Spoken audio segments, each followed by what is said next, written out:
Who's that Bills player? Looking back in the 2022 Bills season with a positional review on the offensive side of the ball.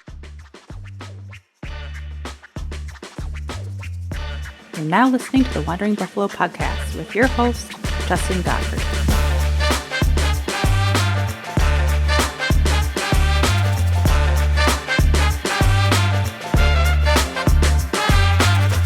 Bills Mafia, welcome into another episode of the Wandering Buffalo podcast, a show brought to you by the Buffalo FAMBase podcast network.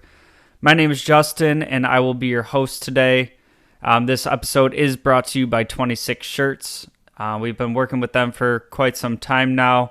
If you haven't done so, go ahead and check them out. Just awesome Bills gear, merch, all kinds of stuff over there, and they're doing great work in the community. So not only do you get some awesome gear, you get to help out a good cause as well.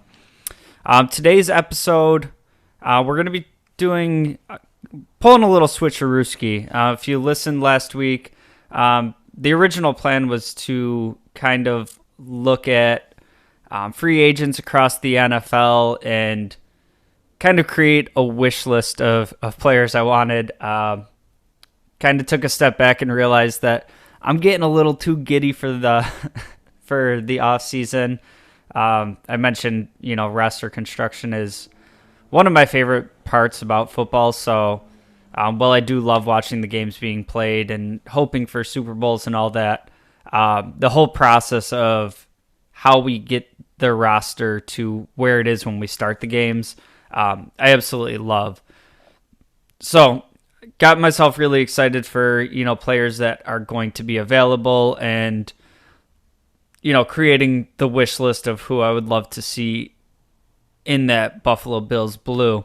But realized we should probably take a step back and give a little context to that. And so tonight we're going to do kind of a positional review of how we think each area of the Bills performed last year, which will kind of paint the picture for, where our needs lie. So we're not just saying, we want player X because player X is great. Well, is it a need? Is it going to be realistic? All that we can look at going forward. But this episode is kind of meant to paint the picture of where we performed well, where we needed improvement last year, and that will set the stage for players that we'd like to see brought in. And I'm going to give a caveat to this real early in the offseason. I don't think this is going to be the sexiest offseason that we've seen from the Bills, especially under this regime. We'll get to where I think the biggest needs are going to be to improve the team, but with the way a lot of contracts are going to shake out, don't think there's going to be a ton of money to throw around at some of the sexier positions. So we're going to start off right at the top, and we did put some polls out on Instagram, Twitter, kind of get Bills Mafia's pulse on how you all thought the team performed, and then after I talk about the position, I'll give my grade for the unit. So the quarterback room for this past season on the Bills: Josh Allen, Case Keenum, and Matt Barkley. And put that poll out there, and 71% of you had the Bills at an A, 24% for a B, 3% for C, and 2% replied D/F. And if you're out there and you responded D/F, I would love to hear your thoughts on how you came up with that grade. Even if your two backup quarterbacks were a couple high school players, I don't know how you get to a D or an F grading a quarterback room with Josh Allen, but that's besides the point. So Josh Allen obviously had a great year. There were some turnover problems here and there. Definitely some room for improvement. But if we're looking year over year statistically, Josh Allen came out and did the damn thing again. He's a top 3 quarterback in the NFL. I don't really know who else is scratching that top 3. The order you put them doesn't really matter to me, but right now it's Mahomes, Burrow, and Allen in that top 3 conversation, and there's not too many players that are even sniffing at that top 3, in my opinion, right now. So for that alone, like I said, if you had 2 high school players as your backups, I'm still putting that at least at a C. But yeah, Josh Allen continued to be super grateful that we were able to find him as our quarterback, even though I didn't want him when we drafted him. I was wrong. I think he's just a great fit for Buffalo. Just that blue-collar work ethic, the fight in him. He's like got the heart of Ryan Fitzpatrick and all the arm talent and intangibles of just an elite quarterback. So if this was graded on him alone, it would definitely be an A. Kind of expect the Bills to put a few more weapons around him, get him a little more protection, and I think we're going to be in for a treat and keep seeing Josh do great things. Case Keenum and Matt Barkley, I'll kind of lump these 2 together. Didn't really get to see them play much, which is obviously a good thing because you want your starting quarterback playing. So I kind of have an incomplete evaluation on them. Matt Barkley's kind of was on the practice squad all year. He's in the meeting rooms. He's buddies with Josh. If he wants to stick around and be, the same role next year, third string quarterback, kind of basically like an assistant quarterback coach, right? If we go through a situation where Josh Allen and the backup quarterback go down, you're likely not seeing Matt Barkley. Likely going to make some sort of move to bring somebody in. So I am A-okay with Barkley in that role. It's very similar to what Davis Webb was for this team, and you never really intend on them suiting up. They help run the scout team and kind of help make game plans and help Josh with what he's going to be seeing out there. Now, Case Keenum, I was pretty jazzed up that we brought him in as a backup quarterback. I think this position here is going to kind of be a revolving door on this roster. It's not going to be a position where we can ever really spend a ton of money based on what we're paying Josh. So, very, very limited sample size that we even saw Keenum. When we saw him in like preseason, I wasn't overly impressed. But, kind of with a grain of salt, you're playing with the backups, all the things that go into that.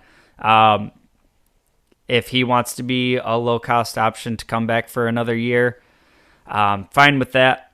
But, if he wants to try to get $4 or $5 million for somebody else and he's kind of in a competition to be a bridge quarterback, something like that, these situations come up every year. Fine with replacing him with another low-cost option. But right off the bat here, whether it's Keenum or somebody else coming in, that's going to be a position of need going into next season. And it's going to be money that has to be spent. So right off the bat, Keenum's a guy that you either have to look to re-sign or replace. As far as the 2022 performance goes, I'm slapping an A on it. I just said that even if it was just Josh Allen and I didn't have to look at the rest of the room, it would be an A. Well, I didn't really have to look at the rest of the room. So we're going to go ahead and give the quarterback room an A, and hopefully we get to see Josh Allen doing big things for a long time. Moving into the running back room. So Devin Singletary, James Cook, Nyheim Hines, Tywan Jones, and I'm going to throw Reggie Gilliam in here. Overall, Bills Mafia, you had this as 12% of you gave that group an A, 53% give the group a B, 33% at C, and 2% get the D/F. And this is a group that is really interesting to me, just based on the usage in this offense. Everybody knows that this is a team that wants to throw the ball, move the ball with Josh Allen. And something that doesn't really get included into this group is what Josh Allen is able to do in the running game.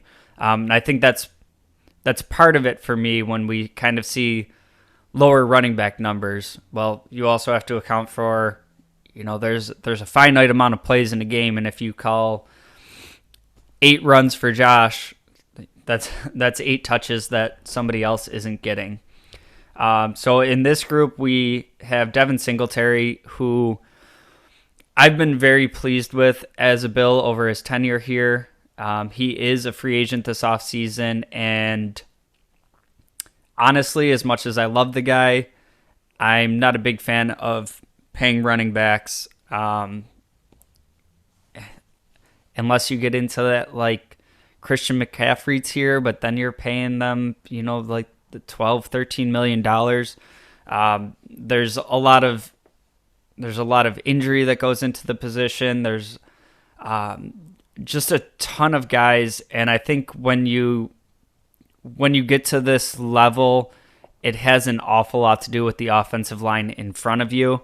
And I think if you get the right offensive line, we see it all the time. Undrafted guys that have huge years, guys that were late round picks that kind of get an opportunity. And thinking about guys like James Robinson down in Jacksonville, Tony Pollard, just there's examples of it every year in the NFL that if you have the right offensive line, the right blocking scheme, the right offensive calls, you can get guys that come in and make an impact. I'm not saying that Singletary is, just this replacement level player. I think he is a good player, but it's Spot Rack has him projected at getting about $5 million per year. I honestly wouldn't be surprised if the Bills found a way to pay that to bring him back. I just personally would not. And who knows what's going to happen at this position group. There's some huge names in the free agency market for running back. Looking at guys like Jamal Williams, Saquon Barkley. There's Tony Pollard's in there. There's a ton of them. So maybe it kind of becomes a spending spree on the top guys, and some of these mid to lower tier guys are signing smaller deals. Maybe something like that is the case. But personally, I would kind of let him walk in and bring in a different guy. Which brings me to James Cook. Had a very slow start to his rookie season. Just wasn't getting a ton of opportunities. We saw his first carry in the NFL was a fumble that kind of put him in the doghouse for a while. But towards the end of the season, he was kind of matching Singletary's reps. He was kind of cutting into it a little bit. There was games where he had more touches and really started to blossom as a player towards the end of the season. I do think that he's the type of running back that's you're going to want to have a complement with him. And I would like that complement to be somebody that can get downhill, a bigger bodied running back that if we want to run it at the goal line, if we want to do, a run play on 3rd and 1, it doesn't have to be getting cute with Josh Allen and doing like these naked bootlegs that teams are starting to game plan for. I want to have a running back that can just go straight ahead and get the short yardage and get the dirty yards. Is that going to be somebody that we draft? Is it going to be somebody in free agency? Do we run Singletary back? I'm not sure yet, but I'm very encouraged by the progress that Cook made this year. And I guess I would say my only real criticism, and this could kind of go into the game plans. It could kind of go into the skill set that he's developed. But would like to see a little bit more in pass protection from him so he's able to be on the field more in passing downs. I think his speed, his elusiveness, his ability to create with the ball in his hands is something that was underutilized this season. And I think kind of some of the other passing down duties are factors that played into that.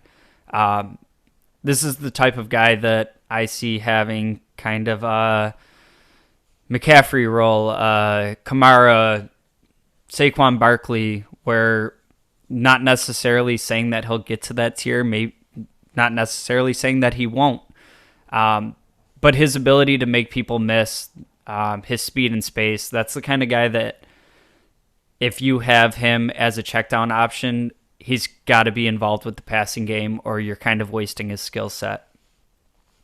Nyheim Hines is kind of much the same as Cook's scouting report for me.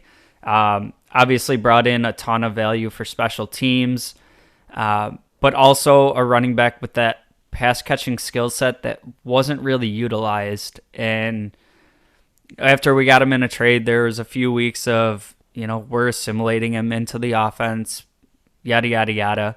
I think that this team tends to have a focus on, we saw it with McKenzie, like when somebody has the primary return duties, they don't really involve them in the offensive game plan heavily. And I think that's a mistake with Hines. I kind of get why they do it. You don't want to worry about being able to catch punts because your return man got hurt.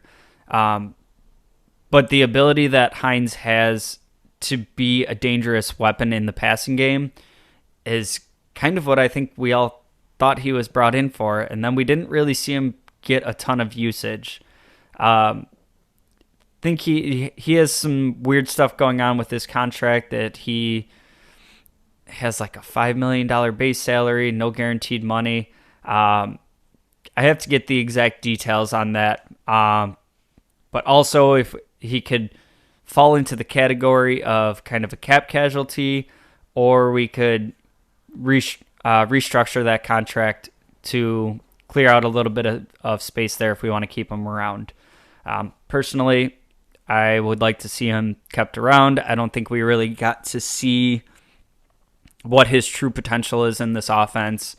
And I kind of think about, running two-back shotgun set and have Cook and Hines both go out on a passing down and put those two linebackers in conflict. And I think more often than not, one of them's coming free, and both of them can be really dangerous with the ball after they catch it. Tywan Jones, somebody I touched on a little bit last week. Personally, I appreciate what he has done on special teams for the past few years. I think the Bills really like him as a player. I don't see as many instances of him being that elite special teams player that we saw 2-3 years ago. I think this is a guy that as long as he wants to keep playing football, McDermott, Bean, and company are going to keep giving him a spot on the roster. But he is a free agent this year. Who knows what happens there? I would predict that if he wants to play football, he's going to be brought back. But for my money, I would kind of look at moving on from this player. I do appreciate the Bills' willingness to invest in special teams, and it's paid off. They've had great special teams units. But I think this is one of the areas where some cap savings can be had, and you have to start having some of these rookies coming in that aren't going to have huge roles on offense and defense have to be able to contribute on special teams. Can't keep paying guys like Taiwan Jones and Medikevich and Klein and Kumaro, and the list goes on. Appreciate having a few of those guys around, but for me, love Taiwan Jones as a player, but he's getting up there. He's made an entire career out of special teams. He doesn't offer anything on offense, and I would be looking to move in a different direction there. And then we'll wrap up with Reggie Gilliam. This is one of my dudes on this team. I love Gilliam. Going back to the year he came into the NFL, his team's pro day was canceled. It was during COVID, and there was a story out about, he got some of his own filming equipment and went and started filming his own pro day in a Walmart parking lot. Love that story, and it wouldn't really matter if it translated to nothing on the field. But I think he has been a valuable piece to this offense. He can kind of slide in and be like a reserve tight end. He can play fullback. We've seen him do some stuff in the passing game, nothing huge, but he's been a solid piece for this offense, and for my money, a little bit underrated. But I think when we move into the tight ends after the break, I would kind of slot him in as he's my starting fullback, and then also becomes my tight end 3, and that can save us a roster spot and save us a little bit of money. So yeah, Gilliam, he's around for as long as he'd like to be for me right now. So the winning category on this one was 53% at B. I think I would agree with that. I think the numbers alone, I might be in like a C range, definitely not an A. But I put a lot into this I think the offensive line had their struggles this year.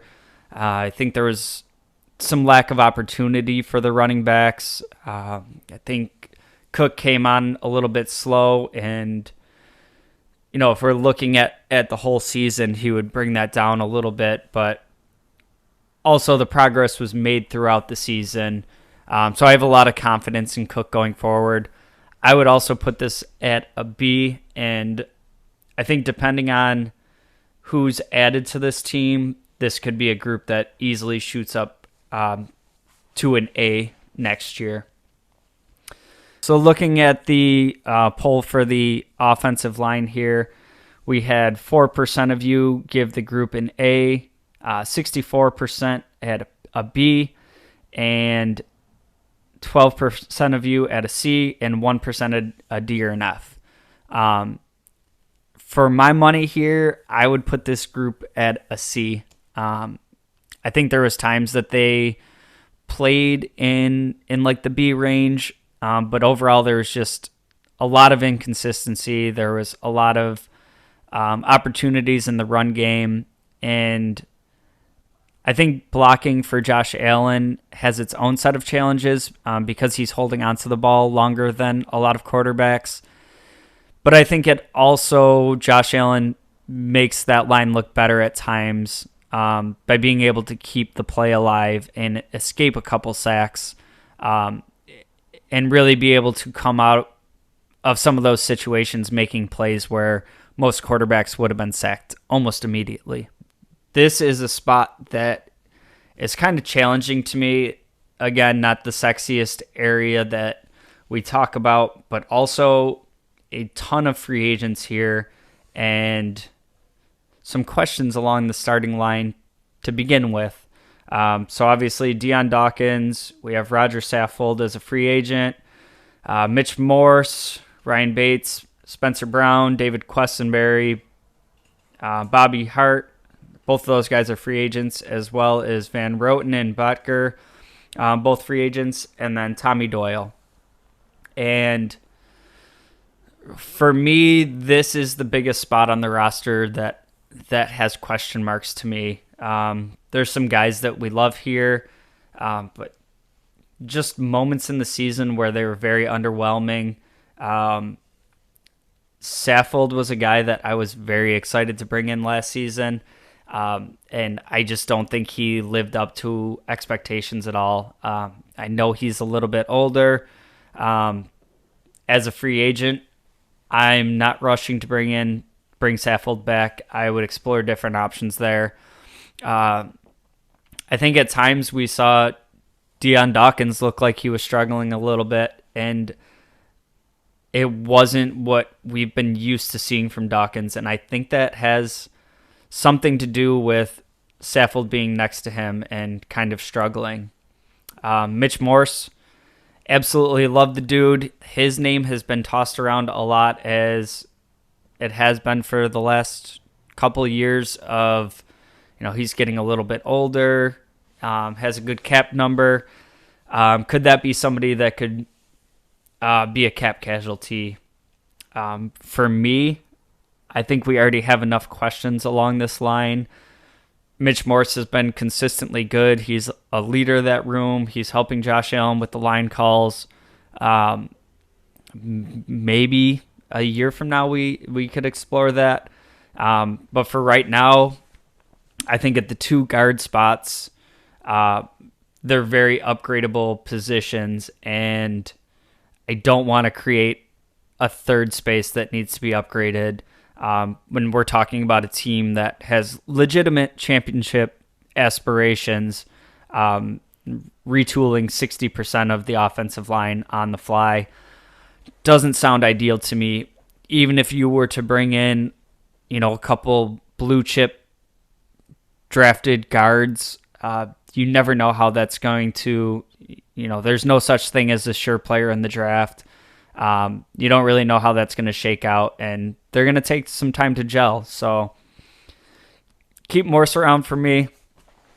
Ryan Bates, I thought was a little underwhelming based on the sample of what we saw at the tail end 2 years ago. I was very confident with him going into this season.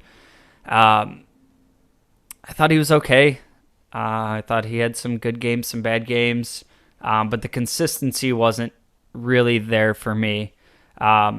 So he's somebody that I'm okay if that's the weakest link that we have on the offensive line, but I do think that's another spot that can be upgraded. And then Spencer Brown definitely has some high variance to his game. There's some games where he looks like an absolute stud, some games where he's getting consistently beaten. Spencer Brown is a guy that I am fully willing to give the time to develop, and this is one of the Brandon Beane draft picks where kind of betting on the physical skill set, very much like Dawson Knox, Josh Allen, Ed Oliver, if you want to throw him in the mix, where he's dealt with. He was very raw coming in. Didn't play 11-man football in college. Missed some time in training camp with the COVID year. Last season had a back surgery, kind of missed the whole offseason recovering from a back surgery, and then dealt with some injuries throughout this season. Now the injuries piling up are a little concerning to me, but I think he's the type of player that needs to be given that time and opportunity to develop, and I've seen enough from him thus far that if he is able to develop into that player that I think he can be, could be one of the best right tackles in the league. I think this is one that we can look at like we were looking at with Dawson Knox, where it's kind of just frustrating at times, but really need to play the patience game with this one and get rewarded for that. As far as the depth goes here, like I said, Quessenberry, Hart, Van Roten, Botker, Doyle. All of those guys except for Doyle are free agents. I'd imagine we see some combination of these guys back. A couple of them leave and we bring in similar type players Greg Mance also on the practice squad. Bobby Hart is interesting to me because I had beef with him for such a long time, and I think they found a really good role for him in, being that eligible tight end, extra blocker in running situations. I thought he did really well with that. And in spot duty, filling in, I don't think he was terrible this year. Botker was dealing with injuries. I liked what we saw from him 2 years ago, but we haven't really seen a ton from him since. And then Tommy Doyle's a very interesting one to me, who obviously also dealt with injury, but we haven't really been able to see a ton from him.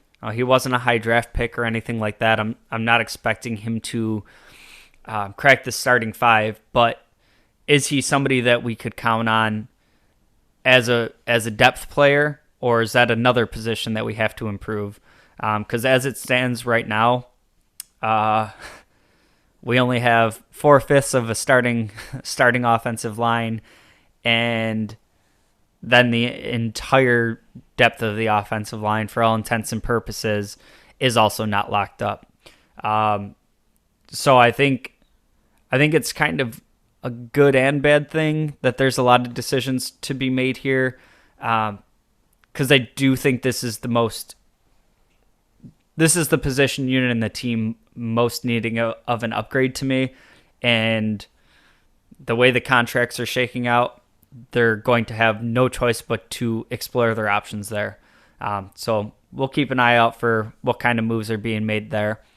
I'm going to take a quick break. When we come back on the other side, we're going to break down tight ends, wide receivers, and a quick look at the coaches. Stick around. Hey, this is Bills Vader. Now back to the show. Welcome back in, and thank you again for joining me on another episode of the Wandering Buffalo podcast. If you haven't done so already, we do ask that you like, share, subscribe, tell a friend about the show. It does help us out greatly. We won't be taking any breaks in the off season. There is no off season in football, so we'll be here every Monday. Just make sure you're tuning in, and if you go ahead and click that subscribe button, it's going to let you know when we got a new episode out every week. We want to dive back in talking about the tight end room here, and starting out with the results of our grading on the polls that we put out. We had 23% of you had the tight end room as an A, 64% at B, 12% at C, and 1% in the D or F range. And I'm going to go ahead and agree with the majority here. I got it at about a B, and I might move into a C here, and that's kind of just based on the depth of the position. It was kind of Dawson Knox and nobody else. Dawson Knox, fresh off a big contract extension, kind of had a slow start to the year. He was dealing with some injuries, the unexpected death of his brother. Kind of a challenging start to the season for him. But as it rolled along, we saw him get more involved in the passing game. He put out some touchdowns, really cut down on the drops even more so. Just a valuable piece to the offense. And I guess my biggest complaint with the tight end room is, while I can acknowledge that this offense wants to move through the wide receivers, I think Dawson Knox is a piece that's underutilized, especially given the contract that you just gave him. He's a big, physical, athletic freak. You've kind of waited on him to develop into the player that he's becoming right now. And there's just not a ton drawn up for him to be used. I think the mismatches that he can present against linebackers and safeties trying to cover him, as much as I say we need to cut down on the vertical game in this offensive scheme, I think he could be used more there down the middle. I think, some drag routes, just some one-on-ones with linebackers, putting them in conflict and kind of using it as like a read option with the tight end of, Josh is looking for Knox, and if that linebacker is committing to Knox, there's probably a good chance that Josh can get some running room. If that running back comes up and plays Josh against the run, then Dawson Knox is coming free. And we've seen that used at times, in particular in the red zone. I think he's just a player that could be a bigger focal point in this offense, and that's something I'm hoping that we see going forward. Behind him, Quentin Morris and Tommy Sweeney. What I will say about Quentin Morris is he does contribute on all levels of special teams. We saw him with some opportunities in the offense this year. Made a few catches, had a touchdown in there.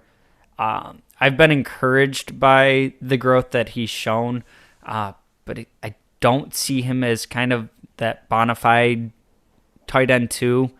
Not that this offense often runs 2 tight end sets, but like I mentioned with Bobby Hart, we don't just run 2 tight end sets. We don't run 12 personnel. When we want to go into that, we're bringing in Bobby Hart to be the second tight end.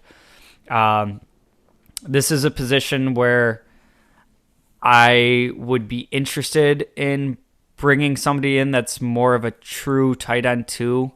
I would definitely keep Quentin Morris around, but somebody that can be more of a blocking tight end for you, that has some receiving ability, that if you want to go 12 personnel in the red zone and people are keying on your weapons like Cook and Knox and Diggs and Davis, you have one of those tight end 2s that can get themselves open in the passing game because nobody's paying attention to them.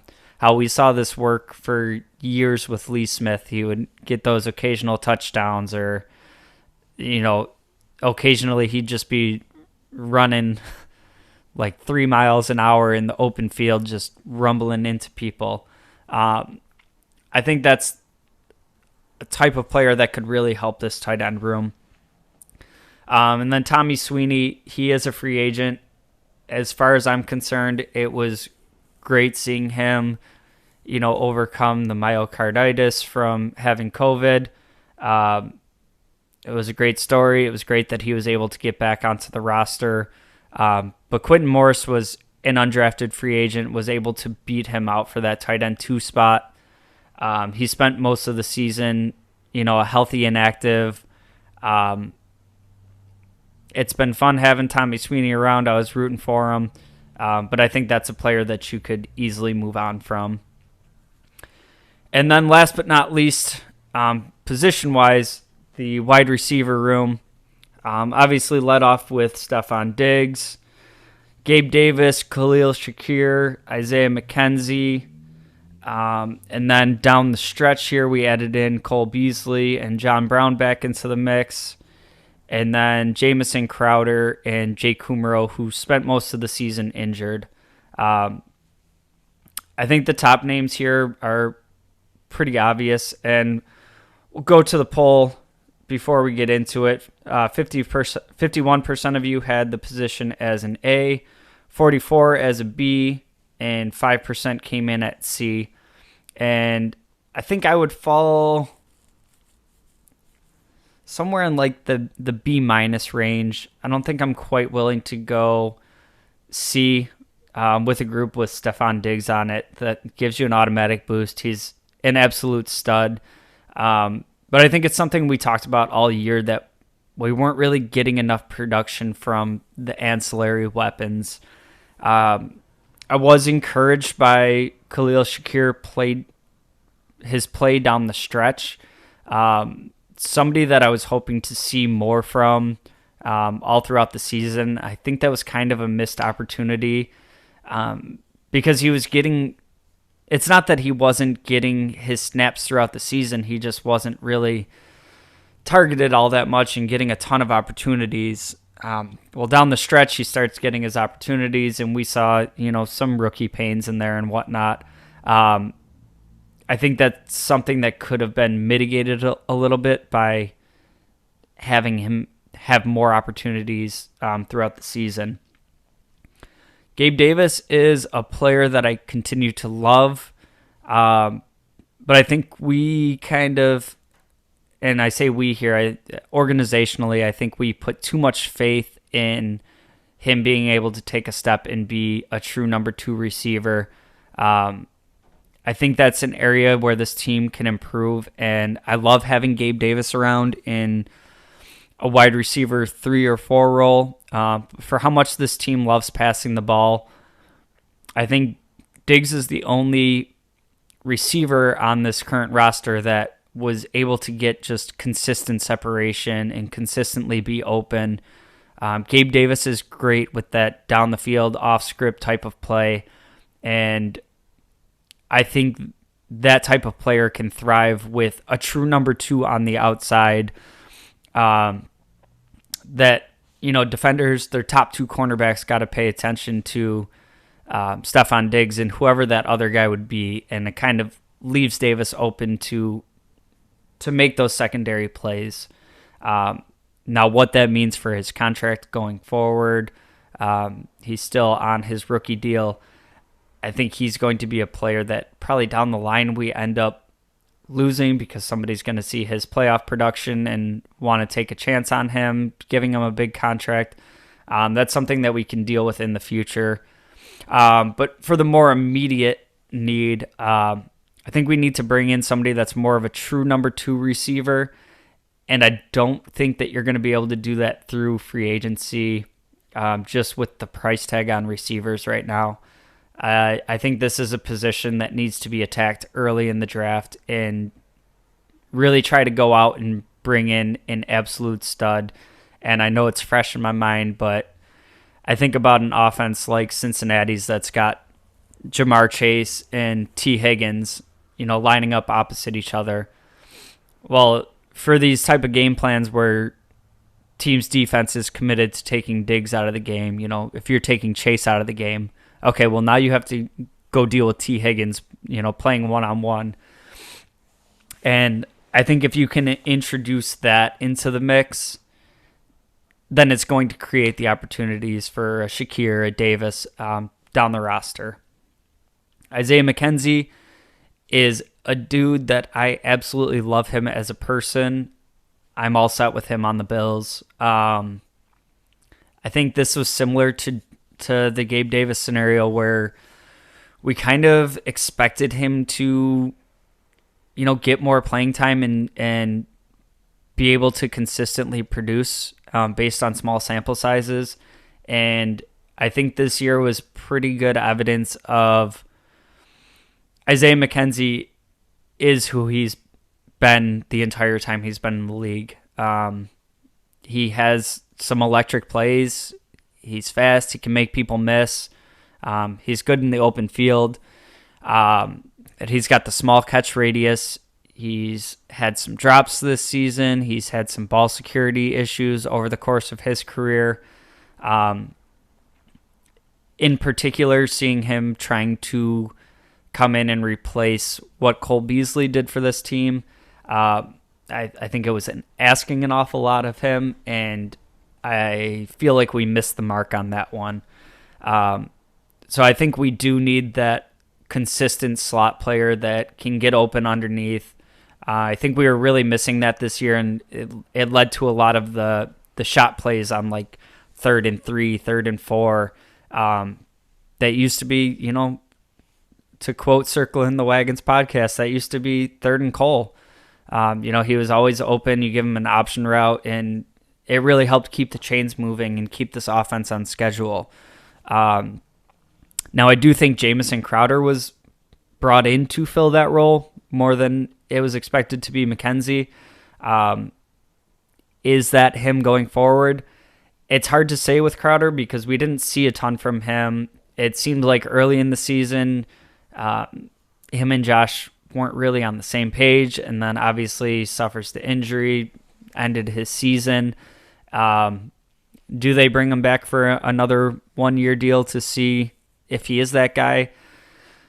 I'm not sure. I know that position needs to be shored up. For me, I saw a good amount from Shakir this year that I liked, that I would be comfortable with a top 4 being Diggs, a number 2 that you draft or bring in free agency, Shakir and Davis. I think that could be an electric top 4. I wouldn't mind bringing a guy like Crowder back for, some special teams ability and kind of a veteran that you could trust in certain situations. I'm not confident saying that he is the answer at slot just because we didn't really get to see him play with the Bills at all. And then rounding out this group was obviously bringing back Cole Beasley, John Brown, and also having Jake Kumaro there, who spent a good amount of the time this season injured. And Beasley was able to come back in down the stretch here and make small but meaningful contributions. Is it something where he feels like he still has it in the tank and wants to play another year? I don't think we'll know that answer just yet. If he's the type of player that we can kind of keep around on the practice squad and play with his elevations and see if we want to have him on the active roster, I don't hate the idea of him being around to compete in training camp and kind of let it go between Shakir, maybe Crowder, maybe somebody else in Beasley, and see who comes away with that job through training camp. Whether or not that will happen, I'm not sure. I would lean towards no. I think we'll probably either see Crowder come back or try taking a shot at somebody else and kind of giving Shakir more opportunity. And then John Brown, obviously a touchdown in one target, one catch, one touchdown in game down the stretch. I think he's fun to have back in the building. I don't think he's any short-term or long-term answer to needs that we have in the passing game. And then wrap up with Jake Kumaro. I've loved what he's brought to the team for special teams. He's been okay at times when kind of pressed into action due to injuries at receiver. This is another one of those kind of special teams only guy that might stick around, might not. I'd be okay moving on from him. I would rather see some investments in young receivers that you expect to contribute on special teams and kind of let some of these aging veterans go that really only contribute on special teams. We're going to wrap up today's episode just talking about head coach and Sean McDermott and offensive coordinator Ken Dorsey. Head coach grading from Bills Mafia here. We had 33% at an A, 45% at B, 19% at C, and 3% with a D or an F. And for offensive coordinator, Ken Dorsey, 7% gave him an A, 23% at B, 51% at C, and 19% in the D or F range. And starting with McDermott, this is another group where, another area where I'm kind of interested who's giving him a D or an F grade. Were there challenges throughout the season? Certainly. But since he's come here, we've missed the playoffs one time. We've won playoff games. I mean, I'm giving the D or an F to pick any coach from the drought era that, we just missed the playoffs 17 years in a row. That's a D or an F to me. Having some shortcomings in the playoffs, coaching a team that's Super Bowl favorites. I mean, yeah, it's disappointing, but I can't put that at a D range. I have McDermott as a B, kind of with the majority here as well. I think there's some situational stuff that he does at times that kind of makes you scratch your head. Some timeout usage, some game planning that looks a little off at times. But when I'm looking at McDermott as a coach, I'm looking at the success that he's had with this team thus far. This is another year we won 14 games. It's tough taking losses in the playoffs, but 31 teams end their season in disappointment every year. The further you get, the more it hurts, but it also means you were that much closer. It is what it is for me at this point. Would I like to see a little bit more success? Would I have liked to see the team look like they didn't come out flat in the Bengals game? Absolutely 100%. But McDermott's my coach. He's my favorite coach the Bills have ever had in my whole lifetime of being a Bills fan. He's not going anywhere, and I'm happy that he's not going anywhere. As far as Ken Dorsey goes, I would be somewhere in like the B-C range with him, and I think it's a lot to do with him being a first-year play caller, kind of trying to put his own fingerprints on the offense and working with the personnel that he had. I think this is going to be kind of the first year where he might have a little input on the type of weapons that he'd want for his offense. And I thought at times he was a little bit vanilla with his play calling. I thought down the stretch, we leaned into the vertical game too much, and we were trying to take these shot plays, and it's 3rd and 2, and we're hucking the ball down the field. I'd like to see some of that dialed back a little bit, and I guess overall at times kind of being the voice in Josh Allen's helmet, kind of reeling him back in when he's playing a little bit too high, chasing a little bit. But overall, again, it's a team that ended up with 14 wins, had a high-powered offense. 3 of the games that we lost in the regular season were by a combined 8 points. So this was an offense that was moving the ball and had a lot of success. There's a lot of people out there calling for Dorsey to get fired. I'm not there yet. I think this is the coordinator that Josh Allen wanted. I think we saw success to some degree in his first year, and with another year under the belt, another offseason and training camp working with the guys, I think this is an area where we can see big improvements next year. So that's going to wrap it up on today's episode. Next week, we will be doing the same activity on the defensive side of the ball and work on the special teams. Thank you again for joining me on today's episode, and we will see you next Monday. Go Bills!